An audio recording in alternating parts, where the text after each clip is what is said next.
வணக்கம், உங்கள் கேலக்ஸி கிருஷ்ணன். இன்னைக்கு பார்க்கக்கூடிய ஒரு யூனிக்கான ப்ராடக்ட், அதிக லாபம் தரக்கூடிய ப்ராடக்ட், காம்படிஷன்ஸ் கம்மியாக உள்ள ப்ராடக்ட்.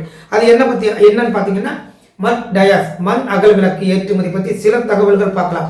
முழுமையான விவரங்கள் எங்களுடைய கேலக்ஸி எக்ஸ்போர்ட் ஜோன் யூடியூப் சேனலுக்கு போய் பாருங்க, நிறைய இன்ஃபர்மேஷன்ஸ் கிடைக்கும். சப்ஸ்கிரைப் பண்ணிக்கோங்க. ஓகே, இந்த மண் அகல் விளக்கு இந்தியாவிலிருந்து Singapore, Malaysia, Netherlands, USA, UK, Canada, Australia, Mauritius, UAE, Saudi Arabia, gulf countries, இது எல்லாத்துக்குமே இந்தியர்கள் அதிகம் வாழக்கூடிய பல நாடுகளுக்கு தீபாவளி, கார்த்திகை தீபம், நவராத்திரி, டெம்பிள் ஃபெஸ்டிவல்ஸ் இந்த மாதிரி சீசனுக்கு அதிகமாக நம்ம நாட்டிலிருந்து இம்போர்ட் பண்ணுறாங்க. இந்த பொருளுக்கான ஏற்றுமதி வாய்ப்பு பெறும்போது உங்களுக்கு பேக்கேஜிங் ரொம்ப முக்கியம். Packaging, bubble wrapping, thermocol packaging, tissue paper பயன்படுத்தலாம். குறிப்பாக வைக்கோல் பயன்படுத்தவே கூடாது. பேடிகஸ் ஃபைபர் இந்த மாதிரி ஐட்டம் பயன்படுத்தக்கூடாது. பேக்கேஜிங் ரொம்ப கவனமாக நீங்கள் பேக் பண்ணி அனுப்புனீங்கன்னா இதற்கான வாய்ப்பு இருக்குது. கொரியர் மூலமாக அனுப்பலாம், போஸ்ட் ஆஃபீஸ் மூலமாக அனுப்பலாம். நன்றி.